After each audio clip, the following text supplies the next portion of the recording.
Hey guys, this is Anastasia. Welcome to day 9 of Yule. And tonight is Thursday, December 28th, 2017, and tonight is the night that I honor Thor.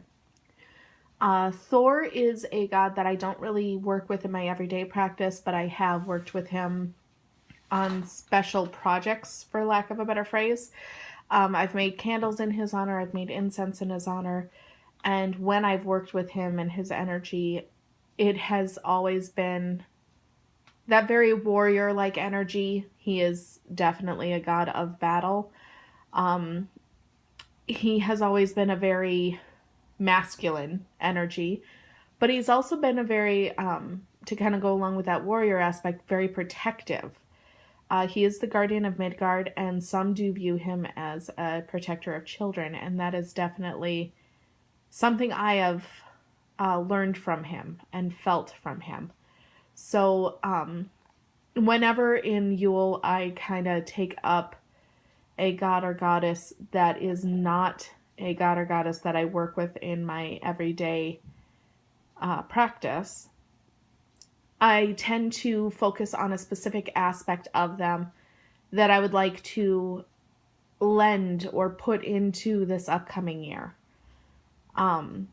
Well, for Yule at least, when I work with a specific god or goddess in the Yule time that is not a goddess I traditionally work with, I tend to focus on a specific aspect. So for Thor this year, I was definitely focusing on the protective aspect in regards to children. As I'm sure if you've watched my videos, you know, children's protection is really a keystone for me. It is something that is so incredibly important and so something that I am called to. And it is something, sorry, my hands are kind of jittery tonight, so I apologize if my fingers get in the way or if the camera's wonky. But the protection of children and the protection of innocence really is important to me. I don't want to go into too much of a tangent on that simply because we'll be here for well over an hour. But it is something this last year that I've really focused on in my practice and focused on in my meditations and my honorings. And the deeper I delve into what a child's life experience is, it can be beautiful and it can be heartbreaking. And so their protection means the world to me.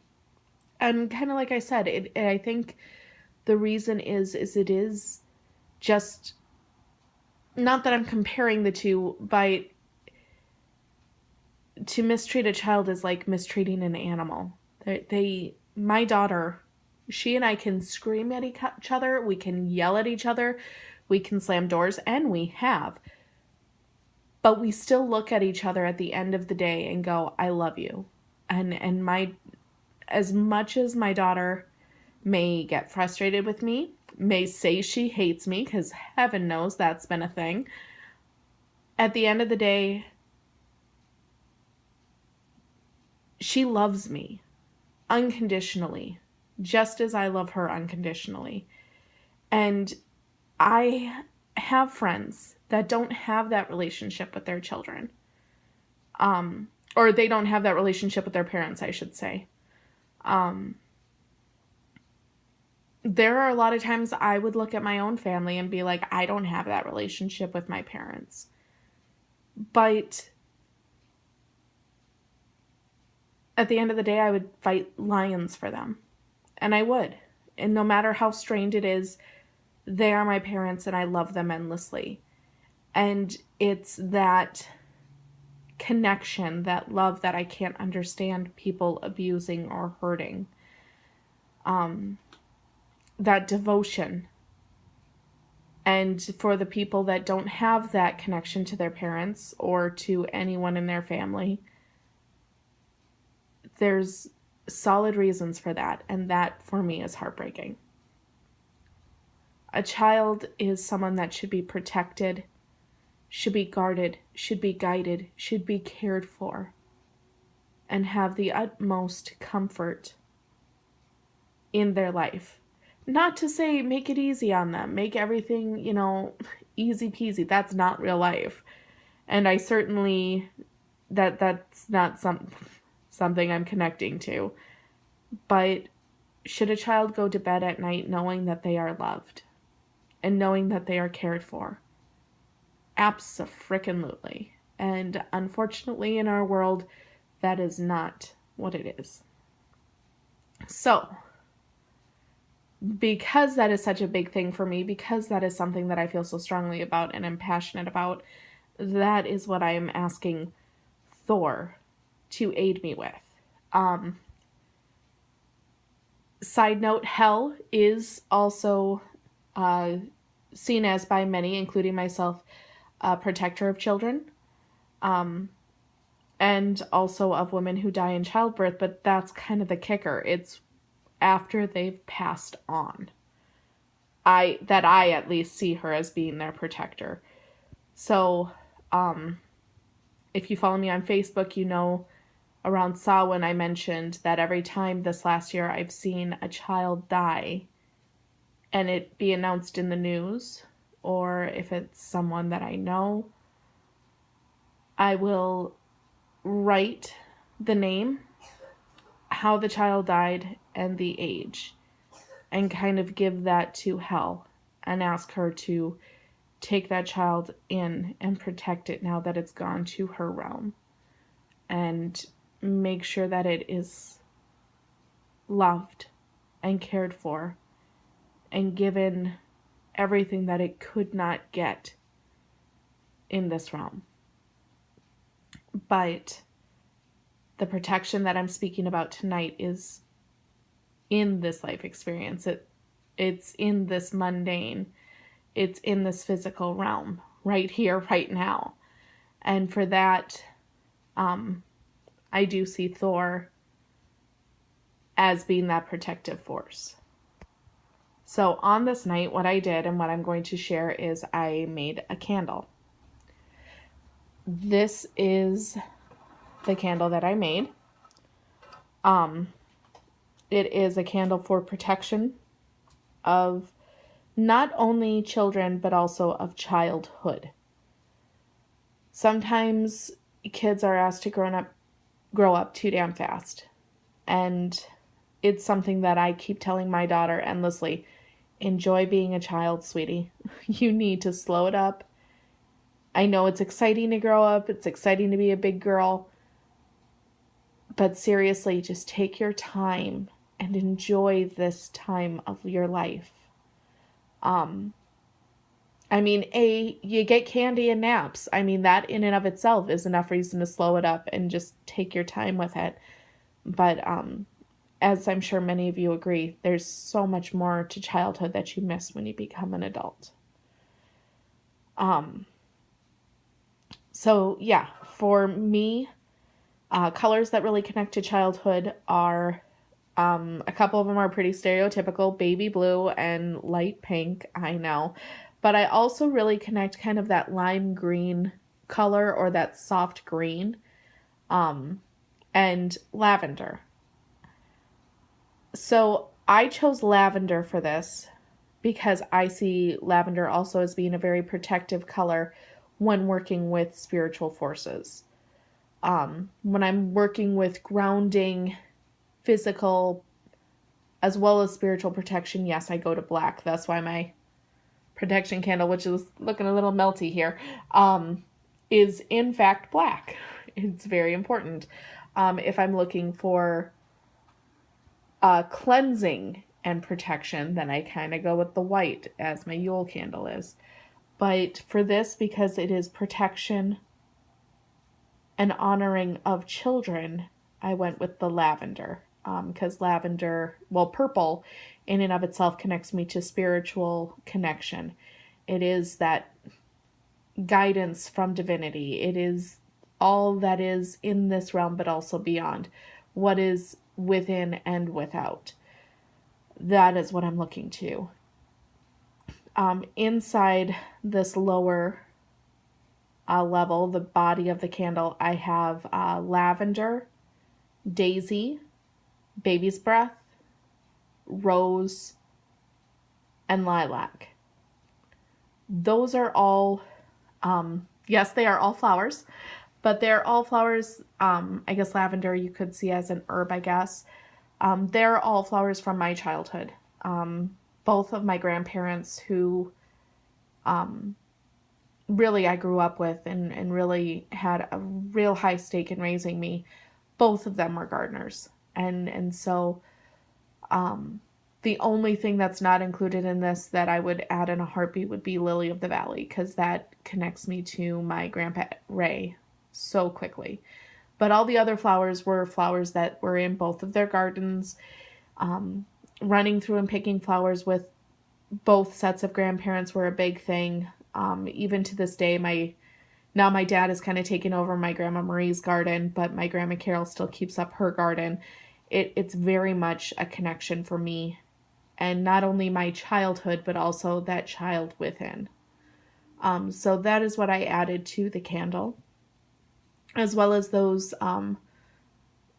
the properties that those items hold individually, I found really resonated. And I know I'm shaking super, super bad. So again, I apologize. The oil, I used essential oil in the body of it of lavender, because above all, I wanted that peace. I wanted that protection. I wanted that ease and comfort.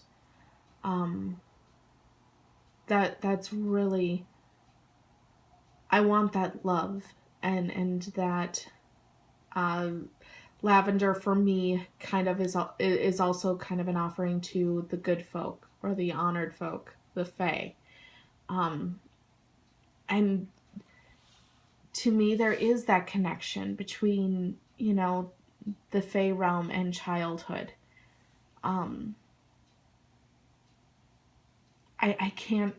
I can try putting it into words, but it would be like a completely different video, so I'm trying not to do that.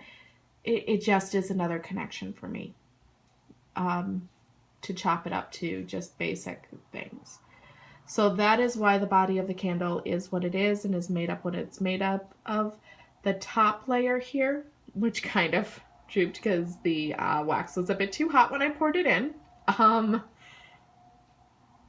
is a dark purple, because this is where the protection comes in. This is what I want to have protected.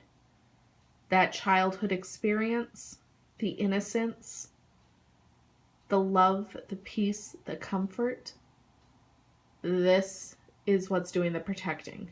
And this I have as a deeper purple, not a black again, because again, I don't want it to be this grounded, kind of deep-rooted protection per se. I wanted it to be a more spiritual and perhaps higher connection, for lack of a better phrase. The deeper purple, it does bring you a bit more grounded, but I didn't want it to be... it's hard to explain. I guess I can't put it into words. I just thought it was still connecting to that child experience, but being protective of it without it changing. The color doesn't change. It just deepens. It darkens a bit because it's that mama bear connection as opposed to just a complete stark change outright. I'm probably spending too much time explaining this. I hope it makes sense. And this top layer, I did not put any herbs or flowers or anything in it. I just used the essential oil of lilac or lilac. I realize I say lilac and a lot of people get irritated by that. But the reasoning for using that essential oil and nothing else, for me, lilac is very protective. I don't know if anyone else really feels that way, but for me, it is. It is something that I know when I was a child, I gave to my parents as soon as it would blossom. That would be what I would give to my family as a gift. My daughter has given it to me as a gift. I've hidden in lilac bushes. I've had friends hide in lilac bushes. My daughter has hidden in lilac bushes. Lilac also connects to that fae element, which I find can be very protective of children. Sometimes it can be very hostile towards children as well. Yes, I know. But for me, lilac also brings about wisdom. It brings about that deep-rooted knowledge. It also brings about memories. I know I've said this in other videos as well. It brings about those beautiful memories that we have. That is what I'm looking to protect. That is what I want to create more of. So that is why I chose that oil as this top layer. So then the inscription.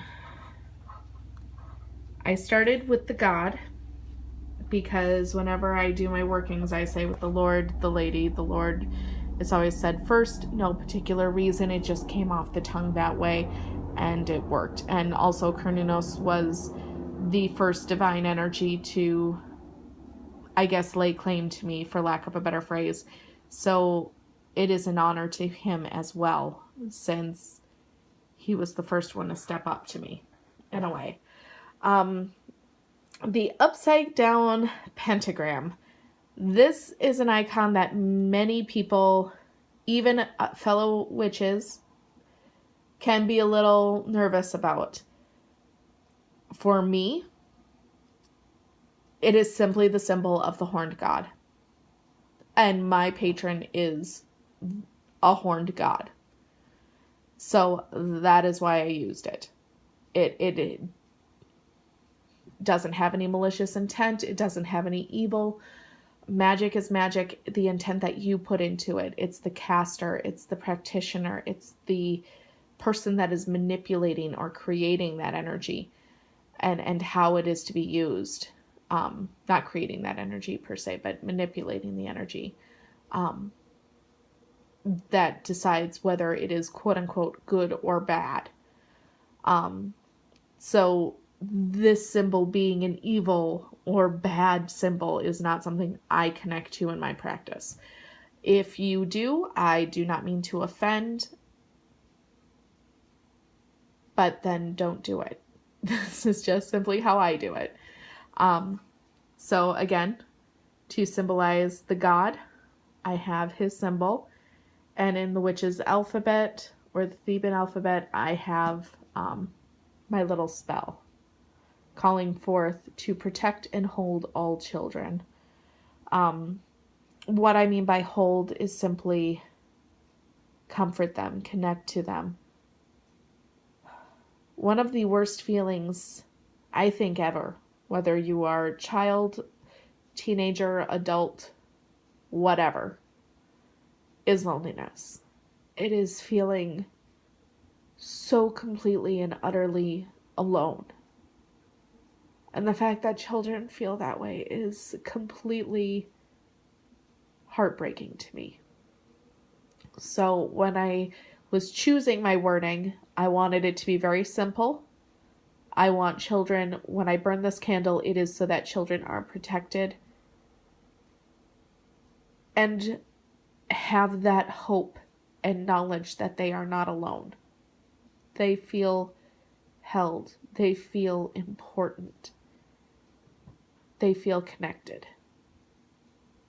So, and I have that written in black, as that is the color of the god traditionally, and that is also how I connect. I agree with that. That resonates for me. Then I did the goddess side, and I used white because traditionally that is the goddess's color, and that also is how I feel and how I connect.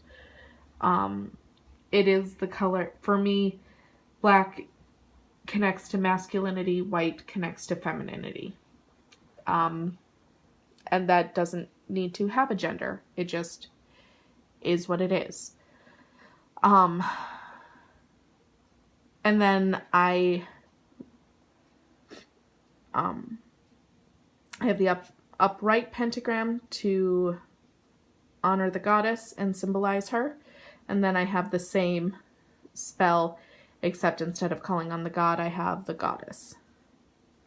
Again, in the Theban alphabet. Then on here I have algaes for protection.